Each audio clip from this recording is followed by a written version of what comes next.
Bonjour, bonjour à tous. Nous sommes très heureux de vous retrouver dans Wake Up. On partagera encore avec vous cette matinée, ce début de matinée dans cette émission avec beaucoup d'informations, la méditation, sans oublier encore notre échange avec Tonton Léon pour certainement en apprendre davantage sur l'éducation familiale et des enfants. Pasteur Ayetwali, shalom.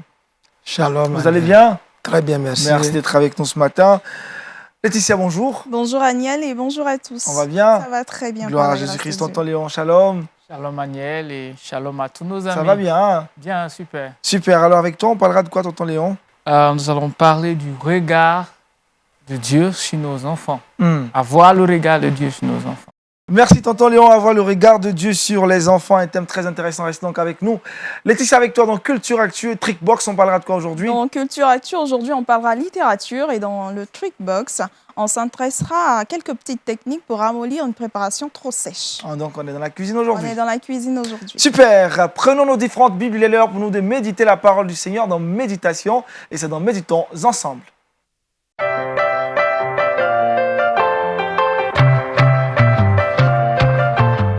Ce matin, avec le pasteur Ayetwali, l'exhortation a pour thème l'obéissance. Allez-y, pasteur. Salut à tout le monde. Je voudrais vous inviter à prendre vos Bibles avec moi dans 1 Samuel chapitre 15. Et nous allons parler de l'obéissance. Les versets 20, 21, 22 et 23. Saül répondit à Samuel: j'ai bien écouté la voix de l'Éternel et j'ai suivi le chemin par lequel m'envoyait l'Éternel. J'ai amené Agag, roi d'Amalek, et j'ai dévoué par interdit les Amalécites. Mais le peuple a pris sur lui le butin des brebis, comme butin des brebis et des bœufs, comme prémisse, ce qui devait être dévoué, afin de les sacrifier à l'Éternel ton Dieu à Gilgal. Samuel dit: l'Éternel trouve-t-il du plaisir dans les holocaustes et dans les sacrifices comme dans l'obéissance à la voix de l'Éternel? Voici, l'obéissance vaut mieux que les sacrifices et l'observation de la parole vaut mieux que les graisses des brebis. Car la désobéissance est aussi coupable que la divination et la résistance ne l'est pas moins que l'idolâtrie et les théraphim. Puisque tu as rejeté la parole de l'Éternel, il te rejette aussi comme roi. Je voudrais exhorter le peuple de Dieu à être un peuple obéissant. Rien n'intéresse l'Éternel mieux que l'obéissance. Dans le texte que nous venons de lire, Dieu avait des comptes à régler avec Amalek. Lorsque les enfants d'Israël sortaient de l'Égypte, qui traversaient le désert, dans le livre de l'Exode, ils ont été attaqués par Amalek. Et Dieu avait donné la victoire aux enfants d'Israël sous la conduite de Josué pendant que Moïse priait pour Josué. Le Seigneur a fermé la parenthèse en vue de l'ouvrir. Et ici, il dit à Saül: j'avais des comptes à régler avec Amalek, je veux le faire par toi. Donc, il nous donne des missions claires. Chapitre 15, versets 1 à 3. Samuel dit à Saül: c'est moi que l'Éternel a envoyé pour t'oindre roi sur son peuple, sur Israël. Écoute donc ce que dit l'Éternel. Ainsi parle l'Éternel des armées. Je me souviens de ce qu'Amalek fit à Israël lorsqu'il lui ferma le chemin à sa sortie de l'Égypte. Verset 3. Va maintenant, frappe Amalek et dévoue par interdit tout ce qui lui appartient tu n'épargneras point. Tu ne l'épargneras point, et tu feras mourir hommes et femmes, enfants et nourrissons, bœufs et brebis, chameaux et ânes. Lui, il va, effectivement, il mène la bataille, il remporte la bataille, mais il ne fait pas exactement comme Dieu dit. Et il revient. Quand on l'interroge au verset 20, Saül répondit à Samuel, « J'ai bien écouté la voix de l'Éternel et j'ai suivi le chemin par lequel m'envoyait l'Éternel. J'ai amené Agag. » Il était question de tuer Agag. Il estime qu'en venant avec Agag, il a bien fait. J'ai amené Agag, roi d'Amalek, et j'ai dévoué par interdit les Amalécites. Mais le peuple a pris sur lui, a pris sur le butin des brebis et des bœufs. Et donc, le Seigneur va lui dire, mais est-ce que entre les brebis que tu apportes pour faire des holocaustes, pour faire des sacrifices, entre ça et faire exactement comme Dieu a dit, à ton avis, qu'est-ce qui fait plus plaisir à Dieu? Et Dieu lui dit, l'obéissance vaut mieux que les sacrifices. Mesdames, mes frères et sœurs, plus que tous les sacrifices, plus que toutes nos prémices, plus que tous nos chants, plus que tout ce que nous pouvons poser comme acte en vue de plaire à Dieu, l'obéissance fait plus plaisir à Dieu que n'importe quoi dans nos relations avec lui. On entend souvent des gens dire, mais et si je fais ce qui est interdit et que j'ai de l'argent, que je viens, que ça contribue à l'avancement de l'œuvre de Dieu. Si je veux participer à des activités prohibées, interdites par la parole de Dieu, mais que dans ces activités, je gagne beaucoup d'argent et que je viens bâtir le temple de Dieu, que je viens acheter une voiture au pasteur, l'obéissance vaut mieux que les sacrifices. N'est-ce pas? Sans nos sacrifices, Dieu est Dieu. Yes, yes, yes. Sans nos offrandes, Dieu est Dieu. Sans nos prémices, Dieu est Dieu. Donc, il n'attend pas nos offrandes, nos sacrifices pour être Dieu. Il est Dieu avant toute chose. Et il est souverain. Et ce qu'un souverain attend de ses sujets, de son peuple, c'est l'obéissance. Et dans l'Église, aujourd'hui, il y a un laisser-aller. Chacun fait comme bon lui semble. Les gens se marient par leur chemin. Et si je prends ce païen et que je le convertis, l'obéissance vaut mieux que les sacrifices. Et si je prends la païenne qui est nantie et que je la mets dans l'église et qu'on se marie et qu'il contribue à l'avancement de l'œuvre de Dieu, l'obéissance vaut mieux que les sacrifices. Il y a beaucoup de choses qui se font dans l'église aujourd'hui. On ne peut pas corrompre Dieu. On ne peut pas amadouer Dieu. Dieu veut l'obéissance. Dieu veut une église obéissante. Jésus lui-même, à la fin de son ministère, il a fait cette prière que tout le monde connaît. Père, si seulement tu pouvais éloigner cette coupe, toutefois, non pas ma volonté, mais que ta volonté. Obéir, c'est quoi? C'est soumettre sa volonté à la volonté d'un supérieur. J'ai ma volonté, mon patron a une volonté, mon père a une volonté, mon supérieur a sa volonté.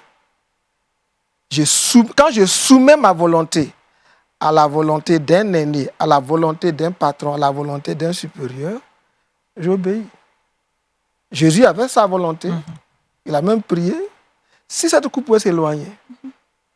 Mais après, il dit, toutefois, pour obéir, non pas ma volonté, mais toi, ta volonté. Et il allait affronter la croix.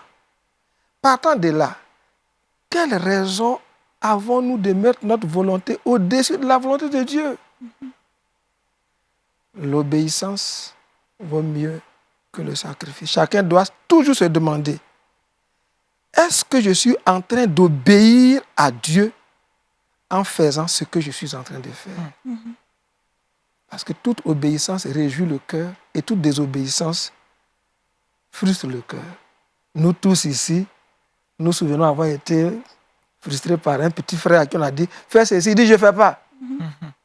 Apparemment, ça ne nous enlève rien. Mais son refus, sa désobéissance nous a frustrés. Et quand il nous a demandé un service plus tard, on dit on ne fait pas, on ne peut pas l'assister.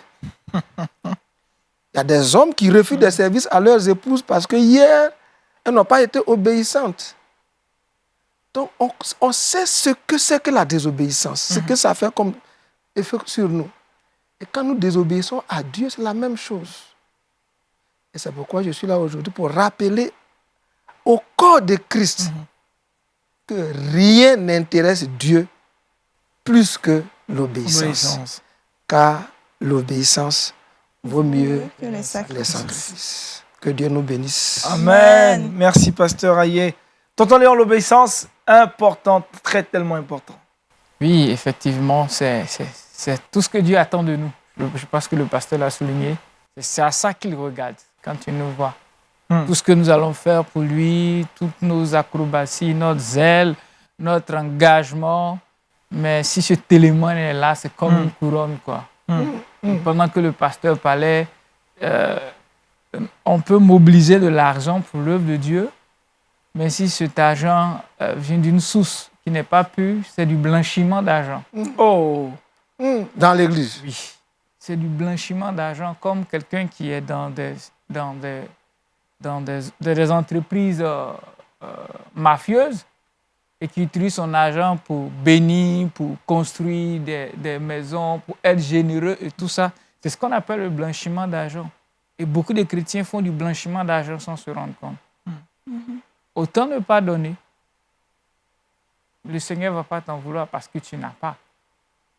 Mais si tu vas passer par des moyens peu recommandables, sous prétexte que tu viens soutenir l'œuvre, que tu viens bénir, là, il y a un souci avec ça.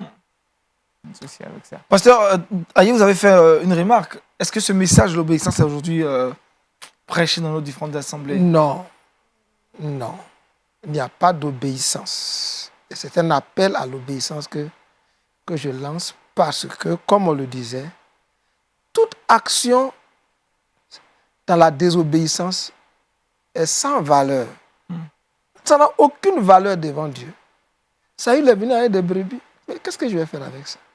Ce que j'attendais de toi, c'est l'obéissance. Donc, dans l'Église aujourd'hui, les gens essaient de manipuler les pasteurs, manipuler l'Église.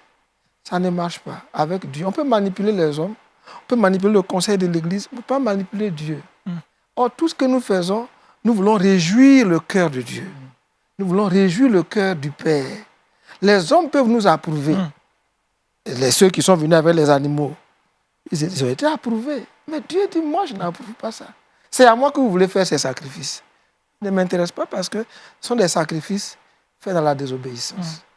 Donc, aujourd'hui, l'Église doit se distinguer comme un peuple qui obéit à son Dieu, qui fait la volonté de son Dieu,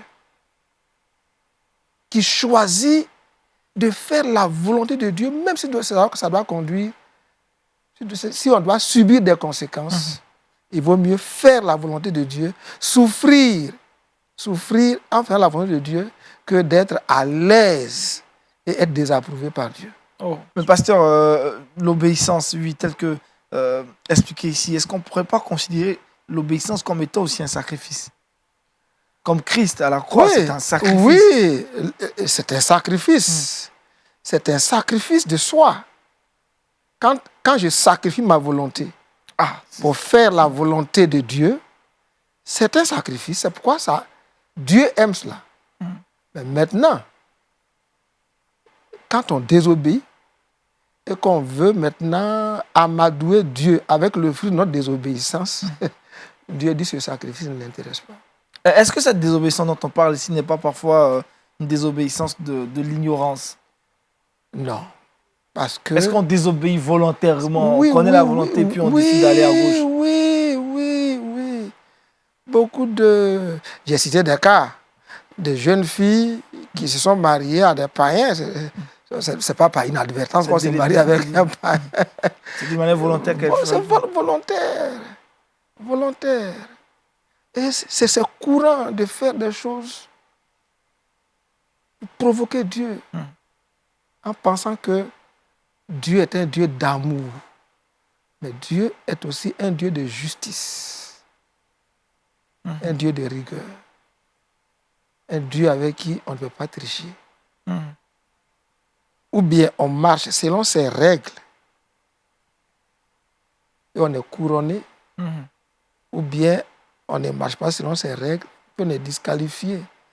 La même Bible dit dans 1 Corinthiens 9 que l'athlète n'est couronné que s'il a combattu selon les règles.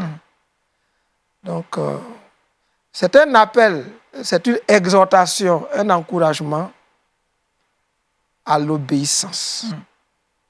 Dieu est notre Père. Avant de faire une chose, je dois m'assurer que mon action ne contredit pas les règles fixées par Dieu. Les règles établies par Dieu. Même dans le sport, comme je le disais, quelqu'un peut marquer un but, mais si l'arbitre estime qu'il était en position d'hors-jeu, il ne valide pas ça. De la même manière, beaucoup de choses que nous faisons dans l'église ne sont pas validées, c'est hors-jeu. On fait quoi à la VAR? C'est ça. C'est pas validé par Dieu. Le public applaudit quand même. Le public applaudit quand même. Ouais, on s'est réjoui quelques instants là. Voilà. Après, on revient à la réalité. C'est pas validé par Dieu. Voilà qui est bien intéressant, pasteur. Que faire quand on reconnaît à travers cette exhortation ce matin que pendant de nombreuses années, on a été dans l'obéissance, pour celui qui nous écoute? Dans la désobéissance, pardon. Juste se repentir et revenir sous l'autorité de Dieu. Et Dieu va nous pardonner. Il va nous rétablir. Le seul moyen de réconciliation avec Dieu, c'est la repentance. Okay. Et le sang de Jésus qui a été répandu va nous laver de toute désobéissance et rétablir notre relation avec notre Dieu. Jésus est notre Rédempteur. Il est mort à la croix pour nos péchés. Celui qui croit qu'il a tout le temps irrité Dieu par la désobéissance, s'il revient de tout son cœur. Parce que lui-même l'a dit, venez à moi, venez et plaidons. Si vos péchés sont comme le cramoisi, ils deviendront blancs comme la neige. Donc tous ceux qui ont vécu une vie de désobéissance, qui ont fait à leur tête et qui ont marché comme bon leur semblait, et qui se trouvent dans le pétrin aujourd'hui, qui sentent que Dieu a rompu avec eux, Dieu leur tend la main. Amen. Et il va les accueillir comme le Fils prodigue. Amen. Merci, pasteur Ayetoile. Vous allez prier pour nous ce matin. Bénis cette journée et demandez au Saint-Esprit de nous aider à être des fils et des filles dignes de notre Père à travers l'obéissance. Seigneur, au moment où ce jour se lève et avance en faisant une rétrospection et même une introspection, nous voyons que nous avons souvent désobéi au fond de notre cœur. Nous avons désobéi en prenant un chemin que tu ne voulais pas. Nous avons désobéi en nous vengeant là où tu disais de pardonner, de laisser tomber. Nous avons désobéi en prenant un chemin qui n'était pas le bon. Tu as dit que telle voie paraît droite à un homme, mais son issue, c'est la voie de la mort. Et plusieurs de tes enfants sont morts spirituellement et prennent conscience que c'est la conséquence de leur désobéissance. Que faire? Accueille-les dans tes bras, lave-les par le sang de Jésus, le Rédempteur, et continue le chemin avec eux. Relève-les et donne-leur d'aller jusqu'au bout avec toi. Au nom de Jésus. Amen. Amen. Merci au pasteur Ayetoile. Je rappelle le thème de l'exhortation de ce matin. l'obéissance. Avec Laetitia, nous parlons culture chrétienne. C'est dans Culture Actu.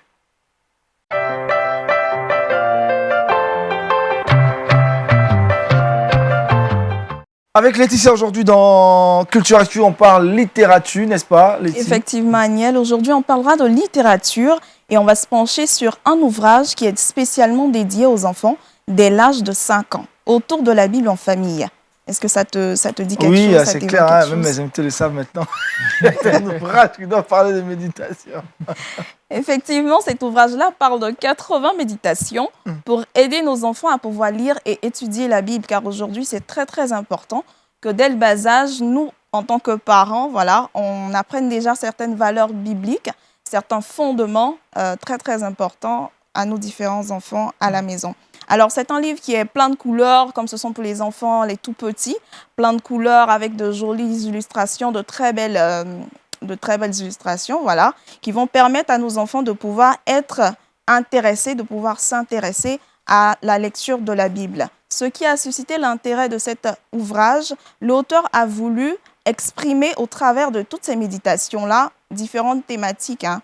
On va parler de l'inquiétude, de la reconnaissance, du pardon, de la persévérance. Donc, c'est tous ces thèmes-là qui sont traités au travers de cet ouvrage-là qu'on peut voir autour de la Bible en famille. L'auteur, qui s'appelle Andrew Brannigan, est responsable du département jeunesse dans le diocèse anglican en Irlande du Nord. Il est marié, il est papa de 3 fillettes. On comprend aisément pourquoi il a voulu bien mettre à notre disposition cet ouvrage-là pour nous permettre justement de pouvoir encadrer nos enfants à la maison. Cet ouvrage-là est disponible sur tous les sites de vente en ligne. Il est accessible. Donc, j'encourage vivement tous les parents à se procurer cet ouvrage-là qui va les aider dans l'éducation de leurs enfants. Super. Tonton Léon, réaction? C'est bien. On le parlait tantôt sur, comment on appelle, le temps idéal.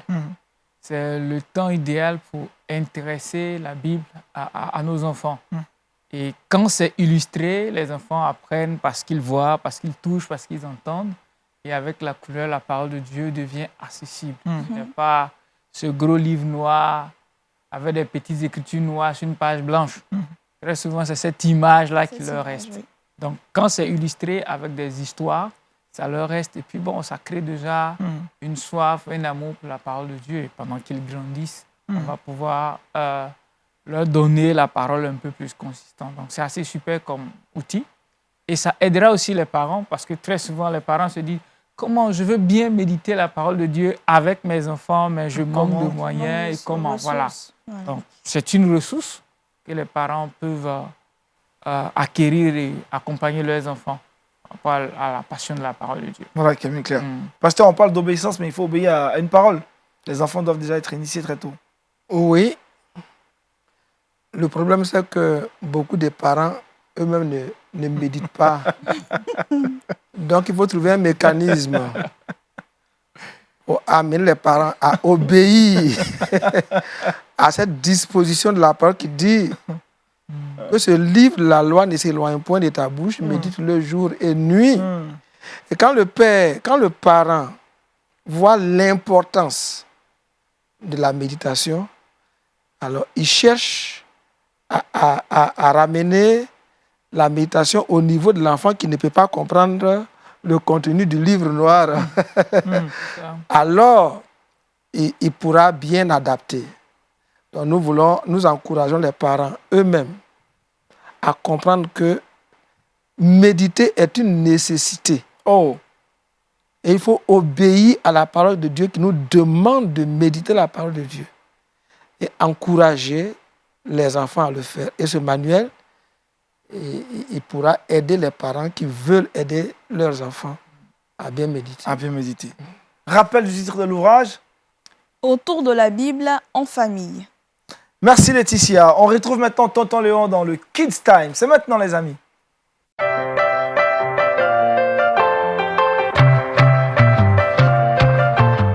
Avoir le regard de Dieu sur les enfants, Tonton Léon. C'est le thème que vous abordez aujourd'hui. Oui, nous allons essayer de voir le regard, sinon de comprendre comment est-ce que Dieu voit nos enfants. notre regard sur une situation, sur une personne, sur un événement, façonne notre attitude par rapport à cette chose-là. Donc, si j'ai un regard, mes relations avec Aniel seront conditionnées par ma manière de voir Aniel. Et donc, notre relation avec les enfants est conditionnée par le regard que nous avons sur eux. Alors, nous allons chercher à voir le regard de Dieu, comment Dieu les voit, et chercher à garder ce regard-là. Souvent, les gens me disent, ceux que je croise ou bien ceux qui m'entendent dans les églises, disent, quand on t'écoute, on a l'impression que les enfants sont des anges. On m'a déjà dit ça. Quand on t'écoute, on a l'impression que les enfants sont des êtres parfaits. Tout va bien dans leur vie. C'est nous les parents qui... Je dis, oui, c'est pas parce qu'ils sont parfaits. C'est parce que je cherche le regard de Dieu, comment Dieu les voit. Et c'est ce qui me motive dans mes interventions. Ça ne veut pas dire qu'ils sont plus pécheurs, qu'ils ne font plus des bêtises, qu'ils ne font plus des gaffes. Mais nous sommes les enfants de Dieu. De la manière dont Dieu me voit, c'est cette manière-là que je dois voir mes propres enfants. Oh. Donc, l'attitude que Dieu a envers moi, en tant que son enfant, c'est cette attitude que je dois avoir envers mes enfants. Est-ce que Dieu est tolérant? Est-ce que Dieu est bon? Est-ce que Dieu est généreux? On pêche à longueur de journée. Est-ce que Dieu est là pour taper à chaque fois sur notre tête? Il trouve des moyens pour nous rappeler, pour nous ramener à lui. Mais tout ça, c'est motivé par quoi? Par son regard qu'il a sur nous. Il y a plusieurs passages de la Bible qui parlent des enfants. Et comment est-ce que Christ même voyait les enfants? Dans Matthieu 18, à partir du verset 1, on voit les disciples de Jésus en train de discuter qui sera le plus grand dans le royaume des cieux. Tel dit, je serai le plus grand, je serai le plus grand. Comme si ça ne suffisait pas, ils sont allés jusqu'à Jésus pour lui poser la question. Et la Bible dit qu'il a pris un petit enfant. Petit enfant, c'est extrêmement important. Plusieurs fois, quand Jésus parle des enfants, il aborde la question, il dit petits enfants. Les petits enfants, c'est les enfants de 0 à 7 ans. On dit enfants, ils font un peu plus grand. Mais quand c'est précisé, c'est la petite enfance, comme à l'école. On parle de petite enfance. C'est 0 à 7 ans, l'âge pour aller au CP1 et tout ça. Donc, il prit un petit enfant. Il dit, celui qui est humble, comme ce petit-là, c'est celui-là qui est le plus grand dans le royaume des cieux. Alors, qu'est-ce qu'on comprend par là? Alors, qui est le plus grand dans le royaume des cieux? Les enfants sont les plus grands dans le royaume des cieux. Pas forcément par rapport à leur âge, mais par rapport à qui ils sont, à leur attitude. L'enfant croit plus facilement. L'enfant ne discute pas ce qu'on lui dit. Il prend parce que ça vient de papa et de maman, surtout dans la petite enfance. À cette période-là, ils sont plus fertiles. L'enfant est humble. L'enfant obéit, même si on ne le croit pas. Ces enfants-là obéissent plus. À longueur de journée, on ne fait que leur demander. Ils font. Très rarement, ils vont se plaindre d'une situation. Comme ce petit qui disait à sa maman, « Depuis le matin, ça fait 17 fois que tu m'envoies. » Il a compté. Parce que même le verre qui est à côté de maman, il est en train de jouer. « Aniel, viens me donner le verre. » Il vient le verre à moins d'1 mètre. Très souvent, on ne fait pas très attention à ça. Les enfants, ils calculent, ils comptent. Ils savent qu'il y a 17 fois, on l'a appelé juste pour l'envoyer. Donc, ils obéissent aussi naturellement. Et c'est ce que Dieu aimerait qu'on garde de ces enfants-là. Donc, l'une des choses, c'est que Dieu voit les enfants pas comme des gens faibles, des gens sans capacité et sans force, mais il les compare aux plus grands du royaume. Donc, ceux qui sont au service des enfants, nous, et moi j'aime le dire fièrement, je suis au service des plus grands du royaume. Au service des plus grands du royaume. Ce n'est pas moi qui le dis, c'est Jésus qui le dit. Et nous le prenons au mot. Voilà, donc Christ voit les enfants comme de la valeur. Il ne les voit pas comme, souvent comme l'Église les voit, des gens peu productifs, des gens qui font du bruit financièrement. Qu'est-ce que les enfants peuvent donner? Et pourtant, si on donne la place, on partage le projet aux enfants, vous avez 500 enfants dans votre église, chacun donne au moins 1000 francs, qu'est-ce que ça fait? Ça fait beaucoup. Mais très souvent, on se dit, bon, c'est des enfants, ils ne peuvent pas donner, ils font trop de bruit, ils sont budgétivores. Et c'est comme ça on les voit. Et du coup, ils restent derrière. Christ les voit comme les plus grands du royaume. Quelle place on donne à nos enfants dans nos églises? Cela dépend du regard qu'on a sur eux. Et ce regard, souvent on dit, les enfants, c'est l'église de demain. Non, pour Christ, les enfants, c'est l'église d'aujourd'hui. Mais les responsables de demain, ça fait deux choses différentes. Ce qui veut dire qu'on les implique dans nos projets, dans le programme de l'église, dans toute la planification. Ils font partie de la planification. Si on doit bâtir un temple, on pense déjà, quelle est la place sur le terrain qu'on va donner à nos enfants? Il y a eu des églises qui ont construit de beaux temples. Le pasteur là, de très beaux temples. Et puis après, on a inauguré et on est venu se plaindre à l'école du où faire trop de bruit. Parce qu'on n'a pas pensé à eux. La classe des enfants est juste derrière la chaire. Et ils chantent pendant que le pasteur prêche, ils se plaignent. Non, taisez-vous, le pasteur prêche, après vous allez parler. Christ a un problème avec ça. Ça veut dire que cette église n'a pas le bon regard sur ses enfants. Donc, ils ont de la valeur, ils sont importants. Dans Matthieu 19, 14, Marc 10, 14, Luc 18 à 16, ces passages parlent de la même chose. Jésus était en train d'enseigner et on leur envoie des enfants pour qu'ils les touchent, pour qu'ils leur imposent la main. Les disciples ont dit non, reculez, ici vous n'avez pas votre place et tout ça. Mais Christ les a pris. Il dit laissez venir à moi les petits-enfants. Les petits-enfants. Car le royaume des cieux est pour ceux qui sont leurs semblables. Encore Christ qui confond même ses disciples en prenant un petit enfant. Le message, Jésus était en train de parler d'un message qui ne concernait pas forcément les enfants. Quand vous lisez l'histoire dans son contexte, il était en train de parler de deux personnes qui sont montées au temple, aller faire leur prière. Bon, un pharisien et puis je crois un publicain. Un publicain. Et chacun allait prier selon ce qu'il est. Donc, le sujet, en réalité, est-ce que ça intéressait les enfants, les petits-enfants? Même pas. Donc, les disciples pouvaient être dans la bonne motivation pour dire, écoutez, le sujet, il est important et le Seigneur Jésus est en train de parler aux grands. Ça ne vous concerne pas. Attendez, après, vous allez venir jouer. Mais Christ les prend. Quel est le message qu'il est en train de donner? Mais si nos enfants ne sont pas autour de nous, s'ils ne s'intéressent pas au sujet qui nous concerne, si nos enfants ne jouent pas pour entendre comment est-ce qu'on règle certaines situations, certaines crises, certains conflits, où est-ce qu'ils vont aller apprendre? Donc, laissez-la venir être autour de nous. Ils nous voient. Jésus sait que les enfants voient, les enfants regardent, les enfants imitent. Donc, notre manière de vivre, c'est cette manière qu'ils vont intégrer. C'est clair. Et ça part du regard, de comment est-ce que je les vois. Si je les vois comme dans ma culture, dans notre culture où les grands sont en train de parler, les enfants sont restés loin.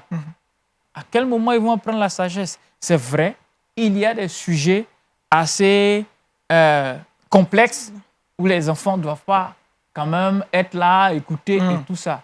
Mais pour la plupart du temps, il faudrait qu'ils soient là, proches de nous, en train de vivre avec nous, en train de comprendre ce que nous sommes en train de dire. Et c'est ça qui va façonner leur personnalité, c'est ça qui va les aider à grandir. Donc, les enfants, pour Dieu, c'est les plus grands. Ils sont au cœur du projet de Dieu. Le pasteur Miles Monroe a dit, quand Dieu a un projet, il suscite un enfant. Je l'ai déjà cité plusieurs fois ici, parce que c'est assez fort. Quand Dieu a un projet, il suscite un enfant. Parcourez la Bible. À chaque fois que Dieu a voulu passer à une autre dimension, il a commencé par un enfant. Mais quand l'ennemi veut s'attaquer à un projet de Dieu aussi, il s'attaque à un enfant.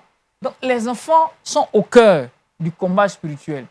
Parce que c'est eux qui vont aller de génération en génération, continuer le projet de Dieu, continuer ce que Dieu veut faire dans chaque génération. C'est eux qui seront choisis.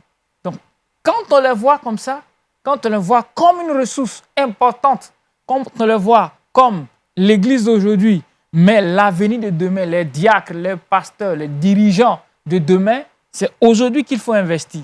C'est aujourd'hui qu'il faut prendre du temps avec eux. C'est aujourd'hui qu'il faut dépenser. C'est aujourd'hui qu'il ne faut pas regarder à ce qu'on dépense par rapport à leur formation, par rapport à leur encadrement. Il faut pouvoir les mettre dans les conditions Mais tout ça part de notre regard. Comment est-ce que je vois mes enfants? Les moniteurs, comment est-ce que vous voyez vos enfants? Les parents, comment est-ce que vous voyez vos enfants? J'ai fait cet exercice avec des moniteurs une fois. Citez-moi le nom d'un enfant qui chante bien, qui est dans le groupe vocal. Tout de suite, ils m'ont donné des noms. Je lui ai dit, OK, laissez. Si je vous dis, les enfants qui ont un ministère et qui chantent bien, vous voyez qui? Vous voyez les enfants qui sont au groupe vocal. OK. Mais il y a beaucoup d'enfants, la plupart de vos enfants, vous ne citerez pas leur nom. Parce que dans votre tête, vous les liez à ce qu'ils sont désobéissants, vous les liez à ce qu'ils ne font pas de bien. Ces enfants, on les a retenus parce qu'ils sont comment on appelle, dans le groupe vocal. Mais est-ce que être dans le groupe vocal couvre leurs défis spirituels?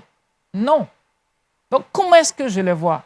Si je fais comme ces enseignants, quand l'inspecteur vient, je positionne les meilleurs élèves qui vont répondre, on dit même à des élèves, hey, toi, cette semaine, il ne faut pas venir. Hein. Tu peux rester à la maison, OK? Il faut te reposer.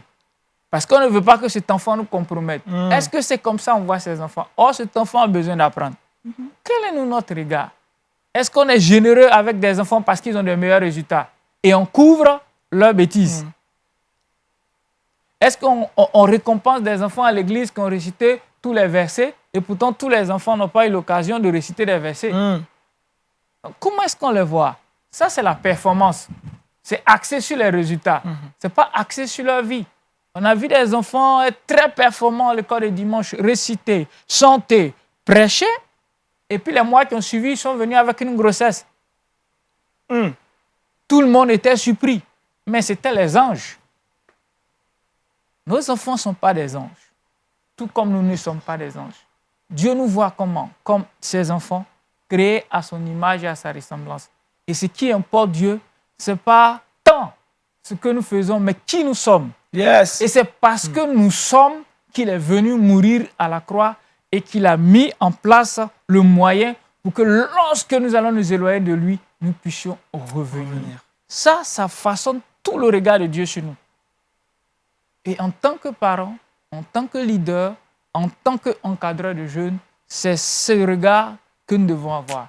Et ça changera notre approche. On ira les rattraper, on ira les chercher, on aura toujours la ressource pour récupérer même celui qui a été le plus loin possible, loin du Seigneur. Merci, tonton Léon. Merci, tonton Léon, avoir le regard de Dieu sur les enfants. Pasteur Ayetouali, un mot sur ce qui est ici.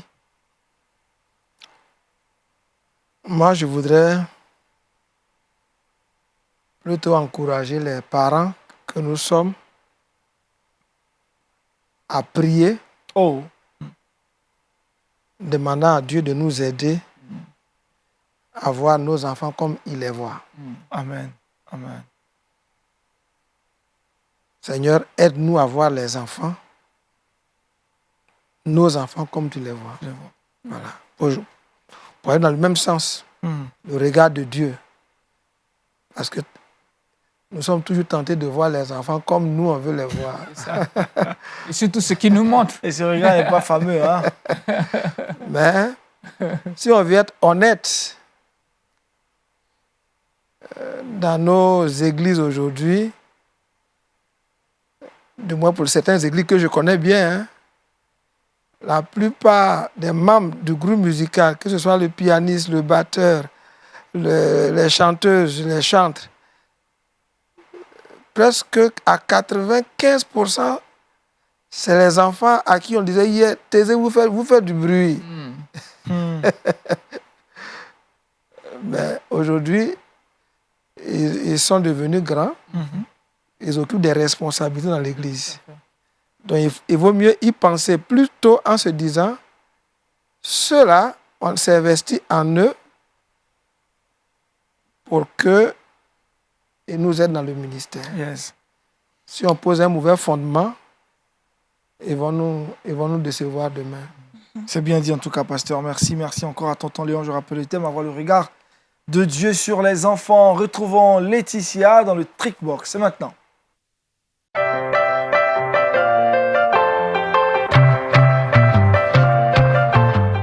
Des astuces pour ramollir une préparation trop sèche, Laetitia. Effectivement, aujourd'hui, on va se pencher sur des petites astuces pour pouvoir ramollir des aliments qui sont trop cuits. On va dire cuits secs, en fait. Donc, c'est ces deux petites astuces que je voudrais partager.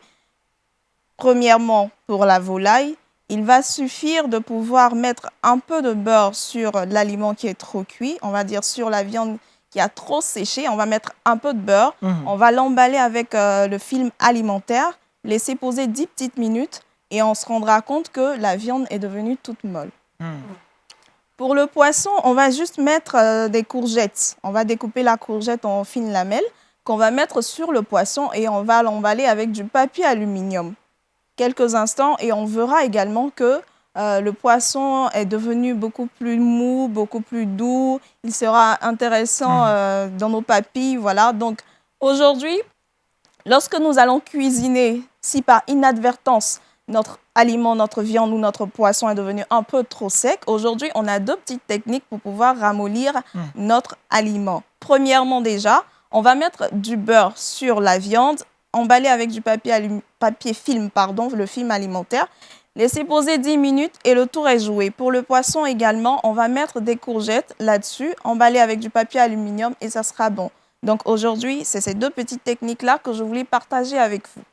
Merci Letty. Pasteur, vous arrivez de faire la cuisine? Vous vous retrouvez quelquefois? Bon, pas dans cette formule. Mais je crois que je vais essayer ça. Parce que souvent quand on fait...